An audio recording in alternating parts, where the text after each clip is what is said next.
Sekarang Otan ada di Kota Waran, ibu kota Kabupaten Sopeng, Provinsi Sulawesi Selatan.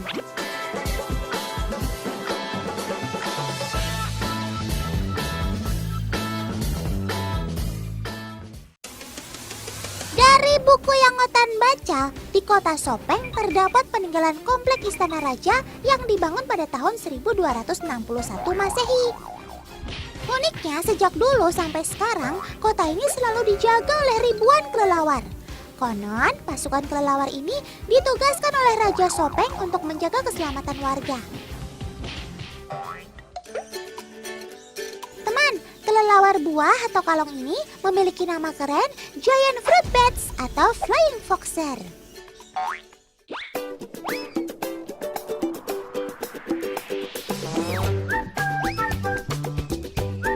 Hai Otan, aku adalah satu-satunya mamalia yang dapat terbang dari ordo Cryoptera. Sesuai dengan namanya, Cryoptera yang berarti sayap tangan. Dinamakan demikian karena kaki depan pada diriku bermorfologi membentuk sayap.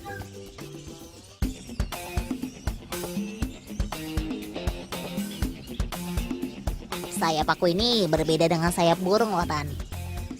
Sayapku terdiri dari lapisan kulit tipis atau patagium dengan banyak pembuluh darah dan syaraf.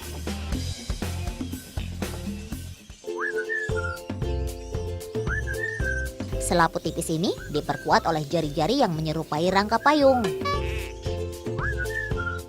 Bentuk ini lebih mirip dengan jari-jari tangan yang difungsikan untuk terbang.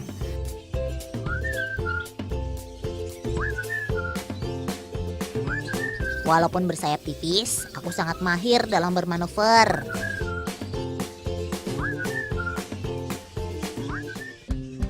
Wah, keren kamu, Sob. Selain untuk terbang, sayap kamu berfungsi untuk apa lagi, Sob? Ayo tebak untuk apa? Nggak ada yang tahu nih. Aku kasih tahu ya. Sayapku berfungsi untuk menjaga suhu tubuhku. Aku akan menggunakan sayapku ini sebagai selimut ketika sedang dingin dan mengipaskan sayap ketika sedang panas, Tan. Ketika sedang beristirahat, aku akan menggantungkan diriku secara terbalik.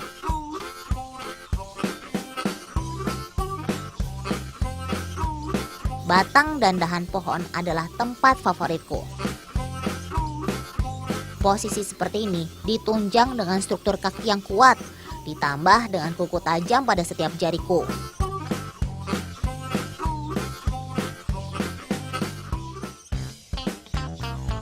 Oh ya Tan, aku juga tidak pernah kesepian karena aku hidup berkoloni atau berkelompok. Satu koloniku terdiri dari ratusan, bahkan ribuan ekor. Ada yang kurus dan ada yang gemuk. Ada yang tua, tapi ada juga yang masih muda. Kayak aku, Tan.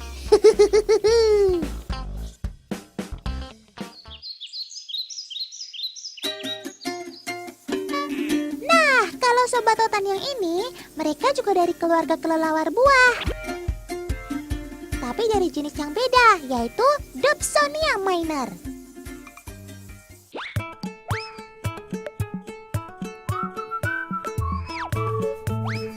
Jika dilihat dari ukurannya, Dobsonia minor memiliki tubuh yang lebih kecil daripada kalong. Hanya saja, si Dobsonia lebih memilih goa sebagai tempat beristirahat. Goa memiliki kelembapan rata-rata 30 derajat Celcius dengan kelembapan 80%. Kondisi ini lebih stabil jika dibandingkan dengan kelembapan rata-rata di luar goa.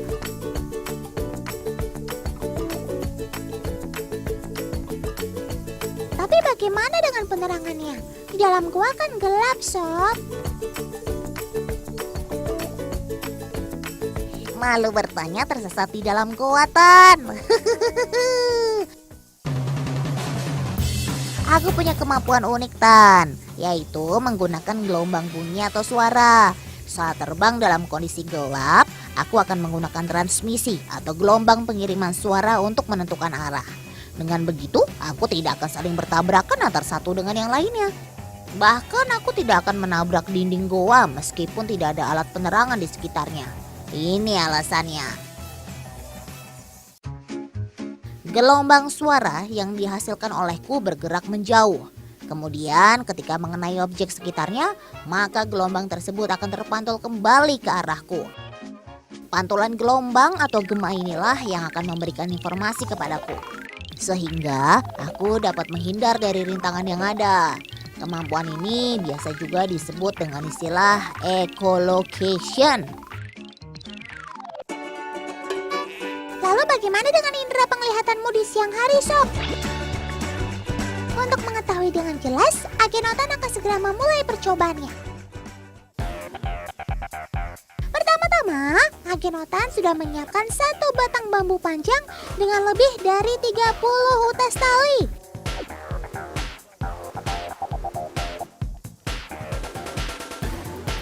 Setiap utas tali dikaitkan dengan lonceng sebagai penanda jika tali tersebut ditabrak oleh kelelawar. Alat percobaan kemudian dipasang di pintu gua. Tidak lupa Agenotan memastikan setiap lonceng dapat berbunyi dengan seharusnya. Oke, beres. Mari kita lihat apa yang akan terjadi. Perlahan, satu persatu, kelelawar terbang meninggalkan sarangnya. Tanpa mereka tahu, ternyata di mulut gua sudah terpasang tali yang menghalangi jalur terbang mereka.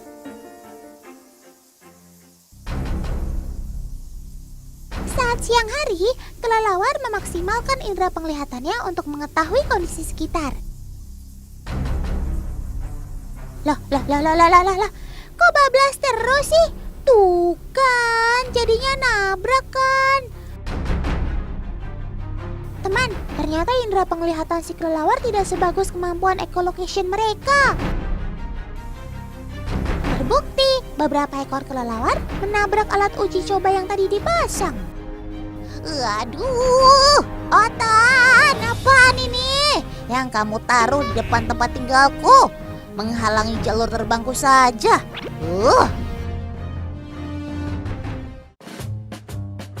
Kelelawar biasa beraktivitas saat hari sudah malam dan beristirahat sepanjang siang di dalam goa dengan kondisi yang gelap. Perubahan cahaya yang tiba-tiba ini membuat mata mereka tidak dapat bekerja maksimal.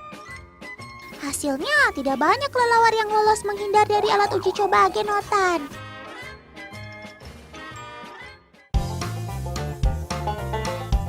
Oh iya teman-teman di rumah, pasti banyak yang gak tahu kan kalau kelelawar juga memiliki kemampuan berhibernasi loh, yaitu kemampuan tidur panjang. Di alam aslinya, dia bisa tidur selama 64 hari sampai dengan 66 hari. Selama berhibernasi, kelelawar hanya mengambil nafas selama 2 jam untuk menghemat energi. Wow, keren!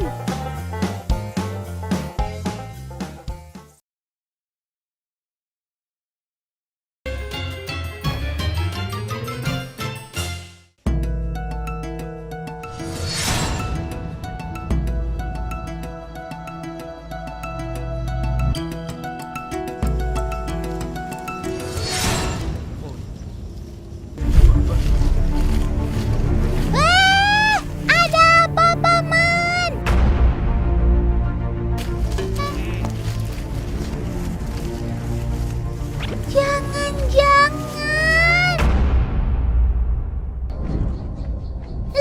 Hati-hati paman. Siapa tahu itu sesuatu yang berbahaya.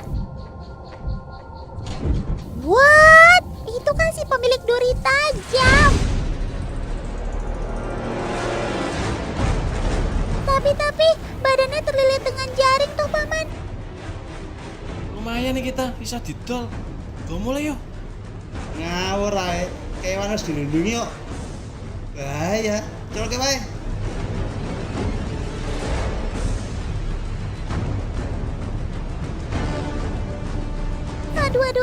Aduh, jangan diambil dong paman.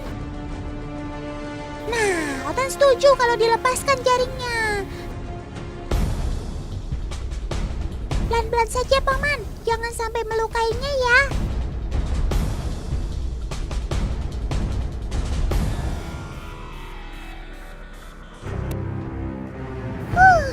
Untung saja ada paman-paman yang baik hati nih. Kalau enggak, nasibmu bisa apes, Dak. Tapi, kalau sampai ada yang berani menangkap satwa endemik Pulau Jawa ini, siap-siap saja. Penjara selama 5 tahun akan menanti kalian. Ih, makanya jangan coba-coba ya memburu sobat otan ini ya.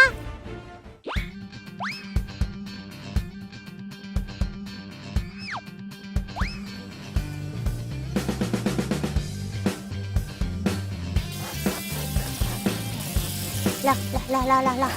Kamu kok masih gemetaran begitu sih? Kamu demam? Atau grogi ya ketemu otan?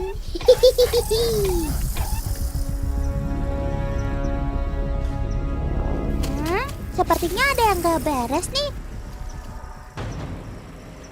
Perhatikan saja deh teman. Ekornya dari tadi terus bergetar. Oh, I see. Kamu pasti sedang merasakan adanya ancaman yang mendekat kan?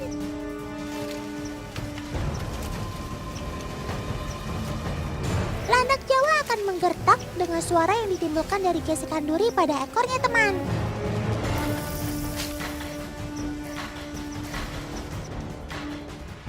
Wah, benar kan? Lari! Pergi sejauh mungkin. Lah. Kok si Jabrik tetap di situ sih? Otan, aku jelas gak akan kabur. Kan punya duri sakti mandraguna yang jadi pelindung tubuhku. Gak perlu langkah 1000 pastinya. Aku ini mempunyai lebih dari 3000 duri yang sensitif di tubuhku. Nah, kalau predatornya tetap mendekat, maka aku terpaksa menusukkan dan melepaskan duri ke tubuh musuhnya. Tapi nih Tan, aku akan merasakan sakit saat melepaskan duriku.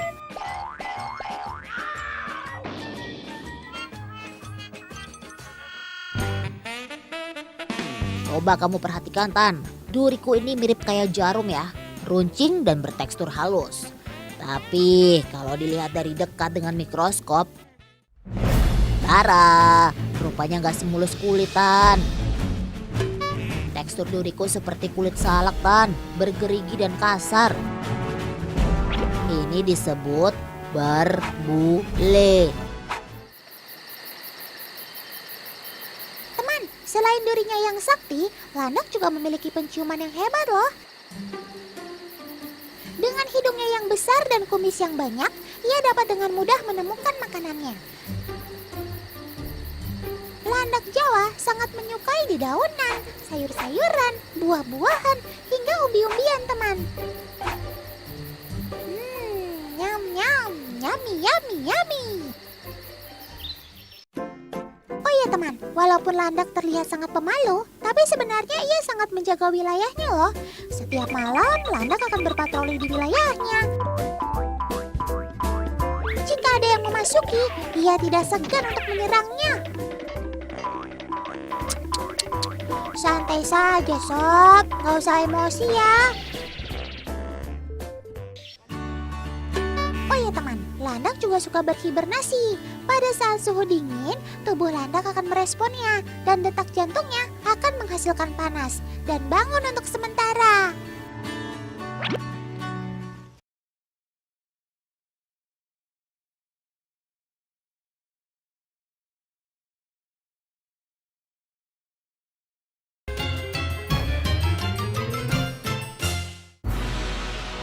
Bim salabim ada kadabra.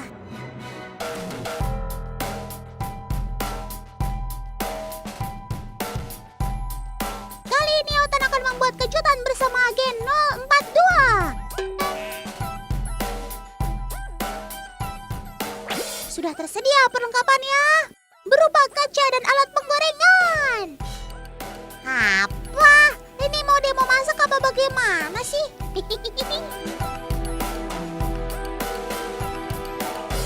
Tapi sebelumnya, sudah pada kenal Sobat Otan yang satu ini kan?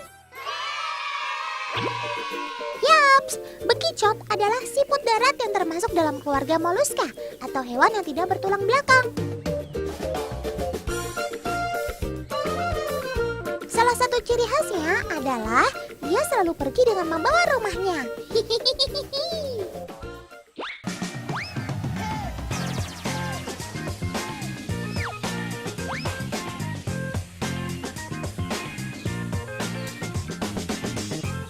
Tidak hanya hidup di darat, bekicot juga jago memanjat.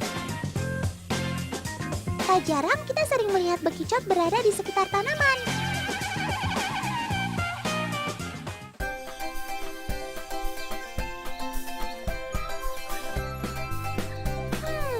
Sehebat apa sih kamu dalam memanjat?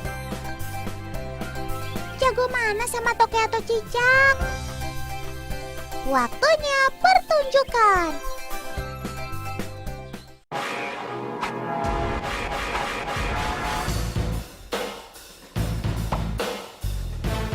Oke, Agen 057. Mari kita uji kehebatan bekicot ini dengan media kaca.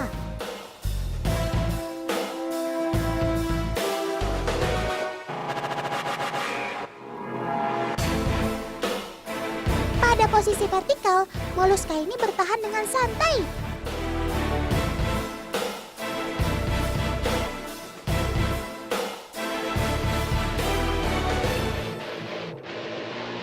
Bahkan, dia tidak terpeleset sama sekali saat kaca dalam keadaan terbalik. Wow, luar biasa!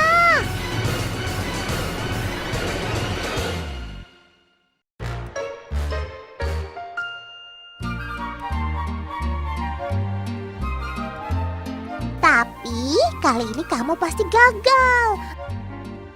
Alat penggorengan yang terkenal dengan anti lengket ini akan menjadi ujian terberatmu, kawan.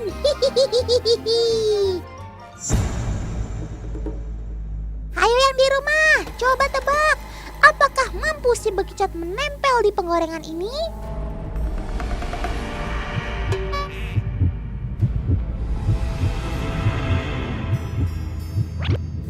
Salah, Bim. Jadi apa? Prok, prok, prok. Apa? Dia bisa bertahan, teman. Lihat, dengan tenang dia bergerak di permukaan penggorengan anti lengket itu. Sekarang kita tingkatkan level kesulitannya. Agen 042, balik alat penggorengannya.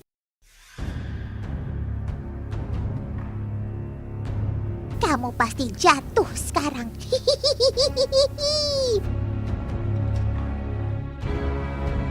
Hei, jatuh dong. Ayo jatuh. Sebel deh.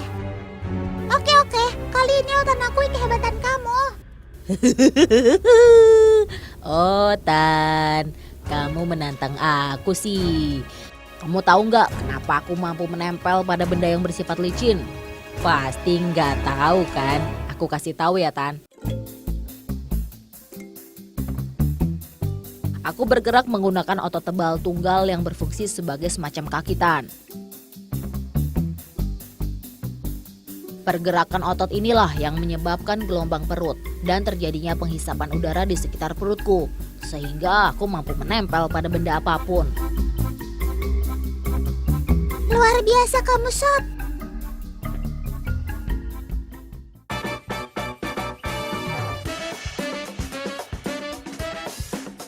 Tidak susah baginya untuk mencari pasangan. Karena siput bercangkang ini memiliki kelamin ganda atau yang disebut hemaprodit.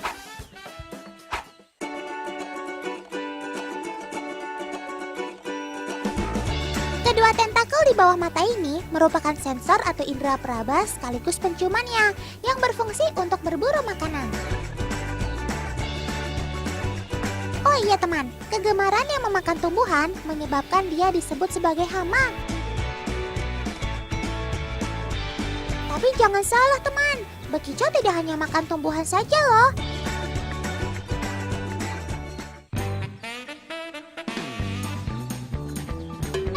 Pada musim-musim tertentu, moluska ini akan berburu daging yang merupakan sumber protein. Mengapa demikian?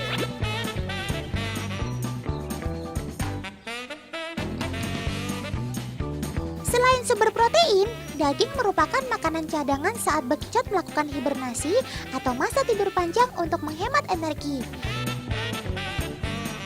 Duh elah, gaya banget ya.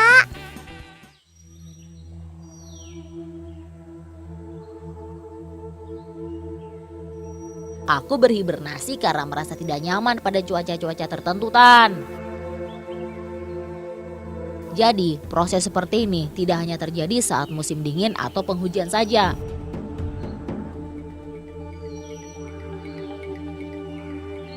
Seluruh tubuhku akan masuk ke bagian dalam cangkang dan kemudian akan menutup lubangku dengan lendir, Tan.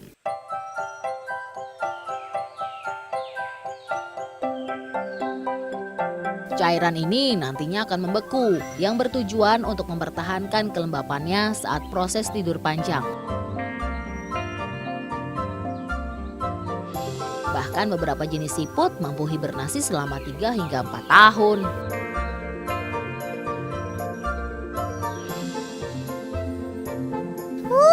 Capek dong kalau menunggu kamu bangun tidur.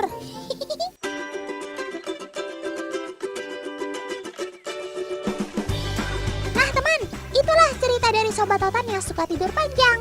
Kalau mau tahu cerita seru Sobat Totan lainnya, jangan lupa tonton terus Yotan ya.